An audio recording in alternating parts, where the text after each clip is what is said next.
Hey everyone, and welcome back to Esther, ST. I hope that you're doing very well. We are halfway into the month of December. Where has time gone? But I'm hoping that you've been doing very well. I'm really hoping that this year has been a great year. I'm mindful that the majority of us, if not all, has had some great moments and some challenging moments. But in all things, we are here.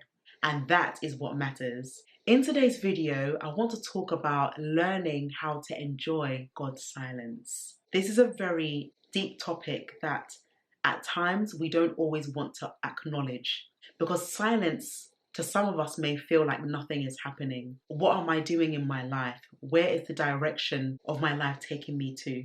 Why is everything feeling so slow? And some may actually think that God's silence equates to stagnation, but it doesn't. And I personally have had to work on that myself and say, it's okay for life to be silent at times. It's okay to not know everything. Knowing everything at once isn't always a good sign because it will be too much to handle. And I understand now why learning how to enjoy God's silence is actually a blessing. In a few of my previous videos, I spoke about the beauty of rest. And what does rest look like?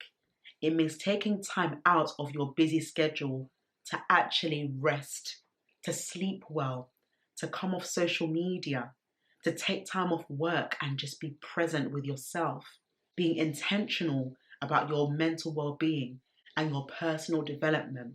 And sometimes in those seasons of life, we need to enjoy the silence. Why do we need to enjoy the silence? Because silence prepares us to know where we are going in the near future. Silence prepares us for that exam that we're going to take, ensuring that we will pass in flying colours. Silence is good because it enables you to listen to the other person speaking to ensure you know what to respond back with. And sometimes silence is there to teach you what you need to learn to improve your life. So I encourage you in this season, and as we are about to step into 2024, learn how to enjoy God's silence. When He's silent, it doesn't mean that He doesn't care. For example, when you are surprised by a loved one, they're not going to tell you. You can just sense in your heart that something is happening, but you don't know exactly what it is. It was my birthday last month, and my husband surprised me in our home. And when I tell you, I cried. And why did I cry? Because I was not expecting it. And I didn't realize he did all this in the morning whilst I was sleeping upstairs. Why am I saying this to you? I'm saying this because when you don't focus on certain things, you will start seeing greater blessings coming your way.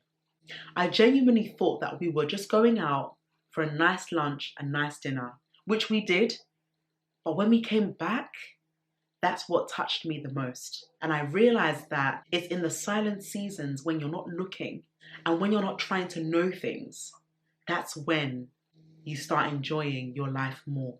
If I was like, oh, what are we doing now, babe? What are we doing for my birthday? What are we doing for my birthday? What you need to know will reveal itself at the appointed time. So don't worry yourself about what you don't yet have.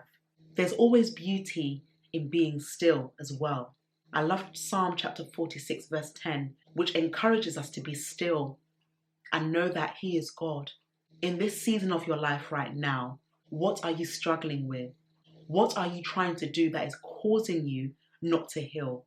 What are you doing and what distractions are you bringing in that is causing you to not progress? You know, too much of everything isn't good. And recently I read a great devotional about silence. And I'm laughing right now because it can be seen that silence to some means that you're struggling, or because you're not posting as often as you used to, something has gone wrong. Whereas most of the times when you're not posting, it means that you're actually fully being present and enjoying what is around you. And I really want to encourage someone right now who may be feeling the need to just post and post and post without any context, without any wisdom. Yes, be sociable, but be wise in your socialization. Don't just post because you're bored and you want people to see what you're doing. As you are listening to this video, what are you doing to encourage someone else's life? Are you reminding them that even in their season of silence, they need to embrace that stillness? Rather than wanting to be everywhere, being seen by everyone, why don't you hide yourself so that at the appointed time, God will promote you? This is why I love the Bible, because anyone who humbles themselves will be exalted, and anyone that exalts themselves will be humbled. And this is a rich lesson that we all have to learn. Yes, it may itch you to want to put yourself out there for people to see, yeah, I'm good, I'm making good money, I've got good connections, I'm flying high. But when something breaks in your life, or when something breaks in that season and it causes you to be humble, how will that make you feel? You may potentially want to take off certain things from social media because you don't want to be seen as a hypocrite. And again, this comes down to knowing why you're posting. As long as it's for the glory of God, you will not be disappointed. As long as you're not posting to show off, as long as you're not posting to make other people feel small, you will succeed in this life. And you don't need anyone to be telling you, why are you silent? You're not posting enough. You need to block out those voices, block out the noise, and enjoy your own company. You don't always need to be online, but you can embrace the stillness of God and His presence in your life. I know it's not easy. I know we want the best deals. We want the best contracts. We want to be the best version of ourselves in every capacity. But there are times, in all honesty, where you would need to be silent, because in those silent seasons, that's where you're real with yourself. That's where you really understand who you are, not just on the screen, but offline. It's great to be powerful online, but if you're not powerful offline, that's a problem. If you're not powerful in your brokenness and you don't ask God to help you draw out those insecurities, you are more likely to pass it on to someone else. And therefore, it causes one to become dysfunctional because you don't know how to embrace your silent season alone. And there are times, ladies and gents, where we will have to be alone. And being alone doesn't mean that you're not doing well. These past couple of months, I've been learning how to embrace the season I'm in. And I love to tell some of my friends this, that when you are in a season of silence, embrace it. But when you're in a season of it being busy and productive, continue that productivity. When you're in a silent season, don't try and make it busy by filling your mind and your workload with so many things that are not necessary. But when it comes to you being productive, work hard and be productive, because you don't know on the other side what is happening. I always believe that when you do your part, when you are obedient and you do your part to serve and you do your part to be still and you do your part to be productive, whatever season you are in, on the other side, something great is waiting for you because you have obeyed. Obedience is an act of love and servitude to your God, to your Father, who loves you and who knows your life more than anyone else does. No matter how successful I am right now, I know none of this would have been possible without God being with me. I know that I would not be who I am today without the times where I had to be still. Even being a wife has taught me how to be still and to remove myself from environments that are just so noisy. Social media on one hand is great, and I do enjoy it because, of course, posting content like this is very important to give value. But then there are times where I personally know, in order to be my best self for you, I need to be filled behind the scenes. I want to be the best version of myself for you, so that as I'm speaking, you are being inspired, you are being challenged. So don't just think that you're here just to survive or exist. You're here to thrive. You're here to do so much more. But in order to understand what you've been called to do, you have to learn how to enjoy the silence of God. Just because God doesn't reveal so many things to you at once doesn't mean that you are behind. And this is why it's so important to have people in your life who are able to listen to the Holy Spirit as they speak to you, who are able to understand where you are in the journey of life. Take a look at all your friends. How busy are they, or how calm are they? And find out what makes them be successful in the season that they are in.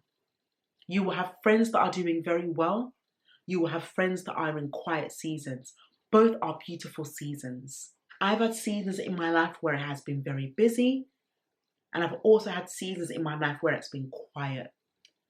And I do believe that around this time, for Christmas, New Year's, it's busy because, of course, you're shopping, you're spending time with family and friends. But there are also days where you need to truly reflect over your life and ask yourself, what have I actually learned in this past year? What can I do to improve and make 2024 a better year? When God is silent, it means that He's working out the best for you. When it's too busy and loud, be very careful because you might miss His voice. You might miss what is for you because you're filling your mind with so much that you think that the more you fill your mind with much, the more you will find purpose, the more you will find peace. Peace comes in the stillness. Peace doesn't come when you've got so many voices in your ears. Peace doesn't come when you're trying to fix everything in your own strength. It just makes you more tired and more weary. Peace doesn't come when you're looking at other people and thinking that they are further ahead than you and you're behind, and you're struggling to believe that anything is possible. You're struggling to believe that, could this really happen for me? But look at me. I'm a living testimony of what God can do. And I have to tell you this, it has been one of my most fruitful years. Fruitful. And I'm not talking about materialistic things. I'm talking about the peace that I have had throughout this duration of the year. Yes, to complete tasks on time. And I'm not saying that every single day has been perfect, but I've chosen peace by not allowing the external environment to have an impact on me. And that's what makes life beautiful. When you don't need to worry about what other people are doing, but you're focusing on where you need to be. Even when you get opportunities that come your way, you embrace them. If you are positioned for opportunities and they don't come, be patient. And when it comes to opportunities, it's not up to you to force those doors to open. If you're doing your part genuinely and you're being hopeful and positive, know that the right door will open. Don't allow anybody or anyone or anything to make you cut corners because you're in a silent season. For some of the books that I've written, I'd speak a lot about faith and silence and patience. And all these are key ingredients to where you're going in life. You need to have faith, you need to know when to speak, and you also need to apply patience in every endeavor of your life. Some people had a dream at the age of 5, and it has come to fruition at the age of 25. Some people have had dreams at the age of 20 and it's come at 21. Either way, they are still beautiful because it's in those in-between stages that you're being pruned, you're being sharpened, you're being stretched to enjoy the season, not only that you are in, but where you're going. Don't think that you're far behind because nothing is happening. And don't feel the need to just post anyhow because you want people to see how busy you are or how loud your life is. Listen, you will know you're doing well when God uses people to promote you and celebrate you. Yes, you can celebrate yourself to a certain extent, but personally for me, the best praise is when God can use people around me to see what God is doing in my life so that they will give God the praise. Why? Because it says in Matthew 5:16, let your light so shine before men that they shall see your good works and glorify your Father who is in heaven.